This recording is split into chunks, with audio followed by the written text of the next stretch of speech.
Hello जी, आप सभी का स्वागत है मेरे चैनल पे। आज का क्वेश्चन क्या है? काउंट एंड से। द काउंट एंड से sequence is a sequence of digit string defined by the recursive formula.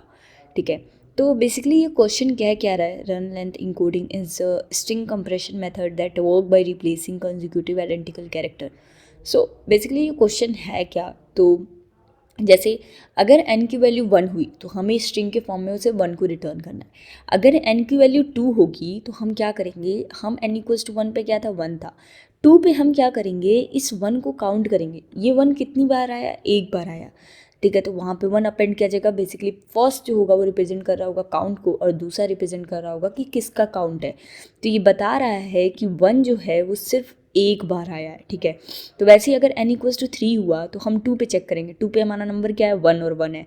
ठीक है, तो 3 पे आए तो हम इस 1 को और 1 को काउंट करेंगे। तो 1 कितनी बार आया है? यहाँ पे 2 टाइम्स आया है। तो हमने क्या काउंट किया हुआ? हमारा 2 टाइम्स। और किसका हुआ? 1 का। इस वजह से हमने क्या अपेंड किया? 2 और 1 अपेंड किया। वैसी ही बात किया जाए, अगर n की वैल्यू 4 होगी तो हम 3 पे जाएंगे, और 3 पे हमारा नंबर क्या है? 2 और 1 है। तो अगर हम 4 पे गए तो हम काउंट करेंगे, तो हमारा 2 कितनी टाइम्स आया? 1 टाइम। तो उसके लिए काउंट क्या हुआ? हमारा 1। और किसका काउंट हुआ? 2 का काउंट हुआ। ठीक है, फिर 1 कितनी बार आया है? 1 टाइम्स।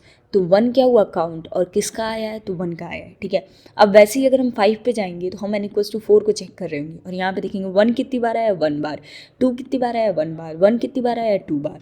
तो इस तरीके से हम उसको क्या कर रहे हैं? अपेंड कर रहे होंगे। तो हमारे पास n, हमारे पास क्या दिया गया? इंटीजर दिया गया होगा, और हमें क्या रिटर्न करना है? उसका स्ट्रिंग में वर्जन नंबर क्या होगा, बेसिकली हमें वो रिटर्न करना है।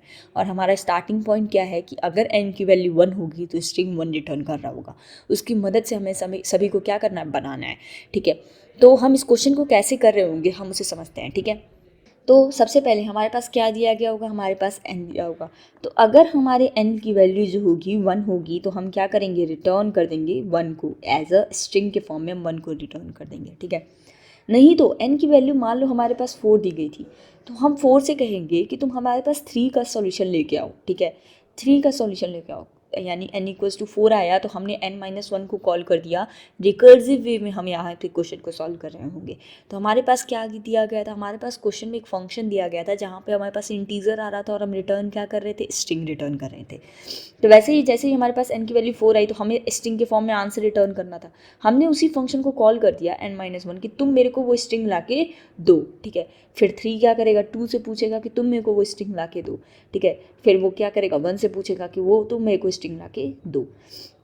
तो 1 क्या करेगा? 1 मेरे को क्या रिटर्न कर रहा होगा? मेरे को स्ट्रिंग के फॉर्म में 1 रिटर्न कर रहा होगा। ठीक है, तो मेरे पास क्या आ रहा होगा? n इक्वल्स टू जैसे ही 1 पे कॉल किया जाएगा मेरे पास ये जो होगा वो रिटर्न कर रहा होगा 1 को एज ए स्ट्रिंग के फॉर्म में।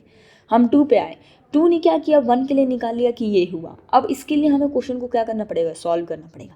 तो ये क्या है हमारे पास? एक स्ट्रिंग के फॉर्म में, यानी कि एक str है जिसके अंदर हमारे पास क्या है? 1 स्टोर है।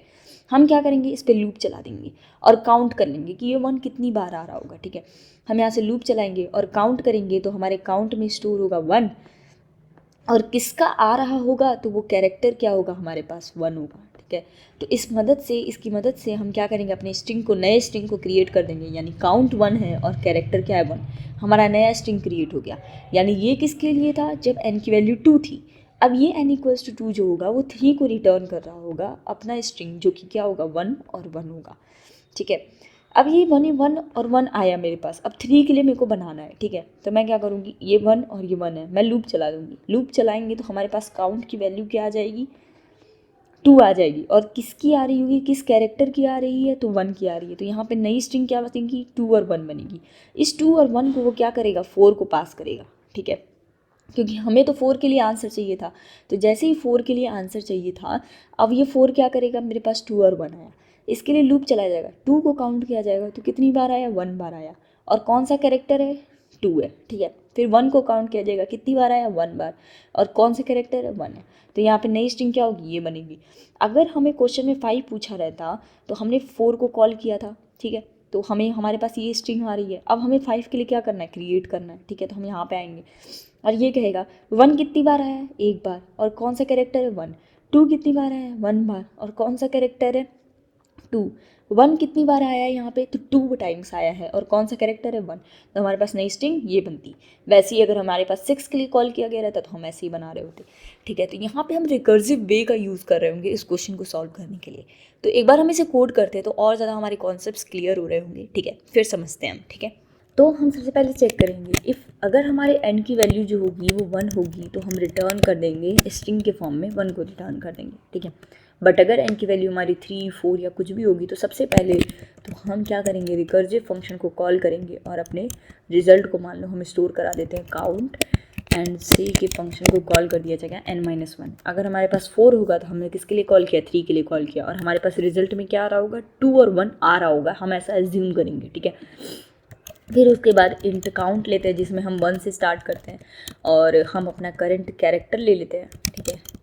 कैर इज इक्वल्स टू करंट हो जाता है एंड वहाँ पे हम निकाल लेंगे अपना, हमारा क्या हो जाएगा, रिजल्ट डॉट कैर एट 0 पर, ठीक है, हमारा करंट कैरेक्टर हो जाएगा। फिर उसके बाद हम अपना लूप चला रहे होंगे जो कि 1 से स्टार्ट होगा, आई की value less than of R is result dot length and I plus plus. और अब हम यहाँ पे क्या करेंगे, अपना नया स्ट्रिंग क्रिएट कर रहे होंगे, तो उसके लिए हम एक स्ट्रिंग बिल्डर क्रिएट कर लेते हैं, string builder S B equals to new string builder, ठीक है। हमने स्ट्रिंग बिल्डर क्रिएट किया। सबसे पहले हमने क्या किया, जैसे यहाँ पे 2 और 1 आ रहा था तो हमने करंट कैरेक्टर में क्या स्टोर कराया है, 2 को स्टोर कराया है। काउंट की वैल्यू उसकी क्या ली है, 1 ली है। अब उसके बाद हम 1 से यानी उसके आगे से हम लूप चला रहे होंगे और अगर वो पिछले कैरेक्टर के बराबर हुआ यानी R S C dot caret at I, अगर हमारे करंट के बराबर हुआ तो हम कुछ नहीं करेंगे, हम काउंट को बस इंक्रीज़ करते रहेंगे। और जैसे ही वो डिफरेंट होगा तो हम क्या करेंगे, अपने काउंट को सबसे पहले एस बी के अंदर अपेंड करेंगे, फिर उसके बाद हम अपने करंट कैरेक्टर को अपेंड कर रहे होंगे, ठीक है, अपने करंट को। और फिर उसके बाद जैसे ही हम उसे अपेंड कर लेंगे हम अपने काउंट को अब 1 से स्टार्ट करेंगे और करंट को भी अब अपडेट कर देंगे हम किससे, R E S dot caret at I, अपने करंट कैरेक्टर से अपडेट कर देंगे, ठीक है। फिर इसके बाद लास्ट में भी अगर हमारे काउंट में कुछ ना कुछ बचा हुआ होगा तो भी हम एस बी के अंदर क्या करेंगे, काउंट और उस करंट कैरेक्टर को अपडेट कर देंगे और रिटर्न करना है हमें S B dot to string, क्योंकि हमें स्ट्रिंग रिटर्न करना है, ठीक है। तो हमने ये कर लिया। तो एक बार हम इसे रन करते हैं तो यहाँ पे डॉट पैरेंथेसिस होनी चाहिए।